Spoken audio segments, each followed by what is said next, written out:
Good evening. We are going to talk about Wayang Kulit. Wayang Kulit is an ancient Indonesian art of shadow play. This is a unique combination of rituals, lessons, and it also has entertainment value. The name comes from the Indonesian words Wayang, which means shadow, and Kulit, which means skin. This refers to the buffalo leather which is used to make the Wayang Kulit puppets. Not much is known about the origins of Wayang Kulit. Historians believe that it came to Indonesia from India or China. The first record is an inscription from 930 AD. Though it's been 1,000 years, the basic features of Wayang Kulit are still the same. During this period, Indonesia has seen several cultural as well as religious changes, and their effects are quite evident on Wayang Kulit, as we'll see. Wayang Kulit makes very efficient use of lights and shadows. The puppets for Wayang Kulit are crafted from buffalo hide, then they are mounted on bamboo sticks, and the bamboo sticks are held behind a white screen by the performer. Behind the performer is an oil lamp which is used as a source of light. That casts a shadow on the screen which is visible to the audience on the other side of the screen. With change in time, the oil lamp has been replaced by electric lamps. Coming to the semiotic analysis of the Wayang Kulit, before we jump into the details, you can see the image. As you can see here, the puppets are lined up along the left and right hand side of the image. The puppeteer is sitting in between, facing towards the puppets and not the audience. The shadow is being casted on the white cloth which is there at the background, and the musicians are sitting in the front. The puppeteer, or also known as the Dalang, is the central figure in the Wayang Kulit art form. He has the role, he has the pivotal role in the whole art form. He has to entertain the public. He has to narrate the whole story. He has to voice all the characters in it, and apply vivid narrations and other music instruments, so that the people can enjoy the art form. A typical show in Wayang Kulit has four basic things: a puppeteer, a puppet, a screen, and a lamp. Mostly the stories in a Wayang Kulit performance are from the Indian epics Mahabharata or the Ramayana, but with recently with the rise of Buddhist and Muslim religions in Indonesia, their own local folklores have also been included, such as the Kalarao, which is the eclipse of moon, or the Panji, which is the Japanese folk tales. These are the puppets lined up. As you can see, the fine details on every puppet is clearly seen here. The puppets are usually different in sizes. The shorter ones can stand up to 6 to 9 inches, while the taller ones can be 36 inches. There is a very direct relation between the characters and the type of puppet that represent the characters. For example, a noble and a nice character would be represented with long pointed nose and no facial hair, slim, while a villain or a evil character would be recognized as a large, bunky with bulging eyes and white stance. So that is how a puppet represents the characteristic of a individual. Now,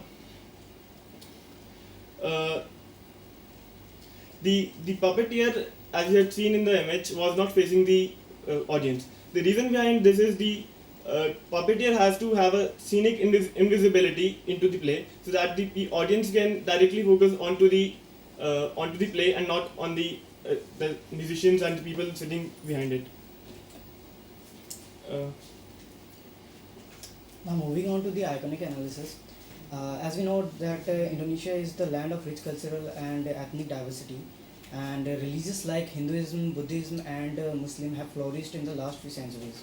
So this Wayang Kulit, the art of shadow puppetry, it actually symbolizes the cultural beauty of Indonesia in it. Now moving on to the elements that describe the puppetry is often viewed as a religious, philosophical, as well as spiritual artwork. Uh, puppetry uh, Puppetry also shows dual nature through itself, like the elements of shadow and the puppet, they get the dual nature of visible as well as invisible world, and so on so forth.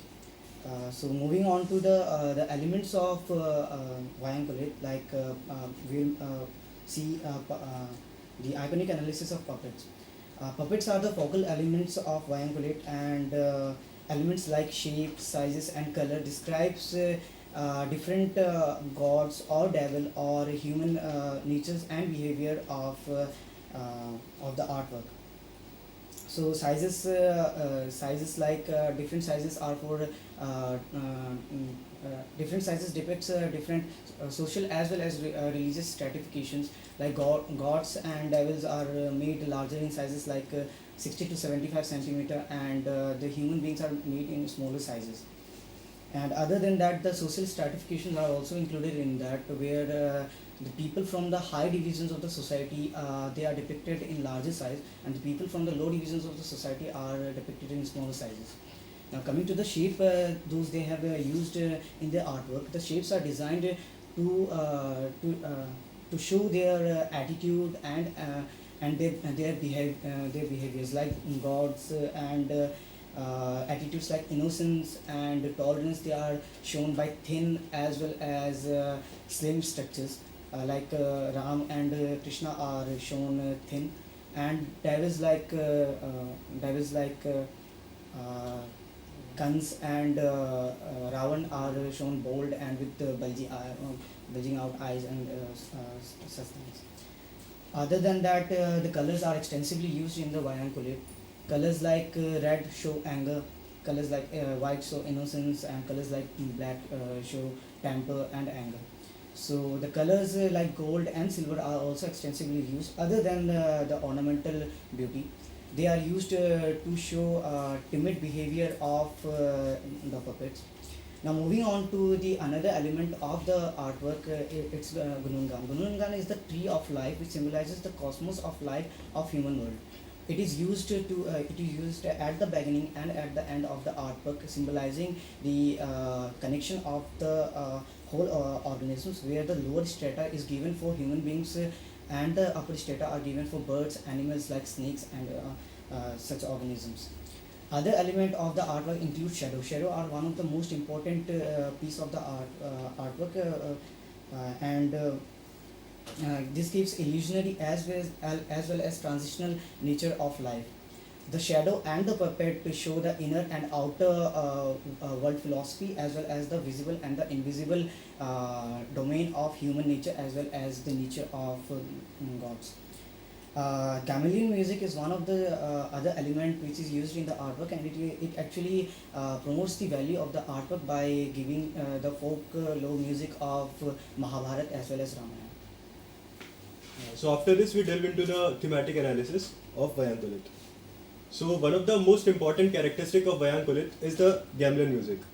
As we can see, these instruments constitute the original form of gamelan music. Now, this gamelan music originated before the Hindu-Buddhist culture that dominated the most of Indonesia.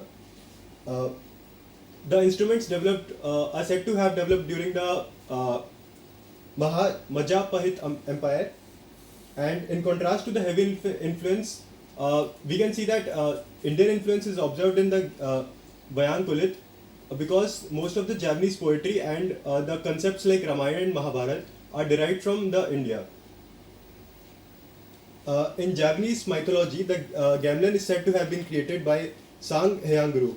He was a god who ruled a palace, and it is said that he needed a signal to summon all the gods, and thus he invented a instrument named as the gong.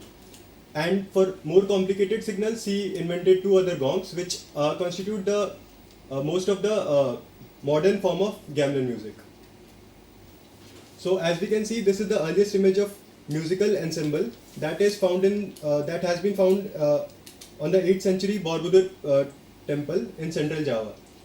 Here we can see bells, drums, bamboo flutes, and apart from these, the modern day gamelan music also consists of xylophones and metallophones. These are missing here, but it is said to have been the most ancient form of gamelan music. Now, the oldest known ensembles, the Mungang and Kodok gamelans, form the basis of a loud style, and there was also a soft style that developed out of the Kamenek tradition and is related to the traditions of singing Javanese poetry. And in the 17th century, these two styles, namely the soft style and the loud style, mixed together, and this, to a large extent, formed the variety of modern gamelan styles that are prevalent in Java and Bali. Now, the importance of gamelan music in the rituals of Java is shown by a very famous saying in Java, that is, it is not official until the gong is hung. So every official work is preceded by the gamelan music and the gong is hung.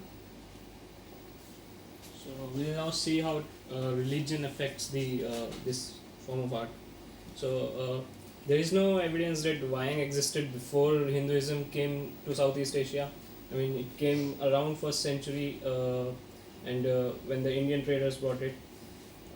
However, there very well have been some indigenous storytelling traditions that may have had impact on the development of the traditional puppet theatre. So the first records of the Wayang performance dates back to the 930 century AD, which says Sir Galigi played Wayang. So Sir Galigi was an eminent performer. He used to perform for special royal occasions, and where he used to tell stories of the hero Bhima from the Mahabharata. So Hinduism arrived in India much before the Christianity era. So and it quickly got adopted as the local belief in Indonesia. So Sanskrit became the literary and court language of Java and later Bali. So the Hindus changed the Wayang to their own way. They tried to spread Hindu religion there, and mostly through the stories of Ramayana and Mahabharata.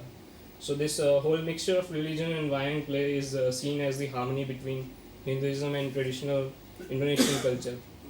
So in some parts of Java and some islands of Sumatra, the old stories still continue to play, but due to so much influence of the Hinduism, they fell into oblivion or were integrated into Hinduistic plays.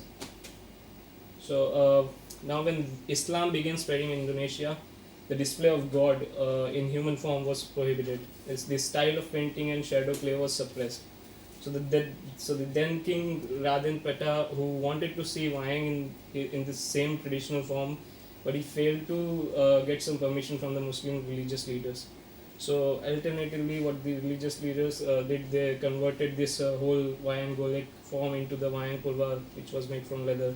So instead of using the figure itself, they only allowed the shadows to be displayed, and this was the birth of the Wayang Kulit. So in the past, these puppeteers were regarded as cultivated literary experts and who passed their knowledge and their morals and aesthetic values through their art. So these performers, they use their words and actions and of the comic heroes and the Indian heroes, the heroes that they borrowed from Indian epics or Persian tales, and they use them as instruments to criticize sensitive social issues and political issues. As I said this. So this whole technique of puppet theatre and this shadow theatre was transmitted within the families of puppeteer musicians and puppet makers. So the master puppeteers were expected to memorize the whole vast repertoire of stories, recite ancient narrative passages and poetics in a witty and very clever way. Okay, so that was the three-layered analysis of Wayang Kulit. For 10 centuries, Wayang flourished at the royal courts of Java and Bali, as well as in the rural areas. As of today, Wayang is the most ancient and most popular form of puppet theatre in the world. Some of the most famous dalang in the recent history are Ki Narto Sabdo, Ki Amon Suruto, Ki Asep Sunaria, and so on. It is said that hundreds of people wake up all night to listen to the song, to listen to this tradition, and the dalangs in Java are said to be international celebrities. They earn huge amount of money and take extravagant amount. Now, according to the most famous quote by a dalang, Eo Hok Seng, the beauty of the past is that it is the past, The beauty of now is to know it. The beauty of the future is to see where it is going. So the society today needs to know, needs to be proud of its culture and needs to preserve it. Hopefully the generation of today will always preserve and appreciate this heritage in history. Thank you. Thank you.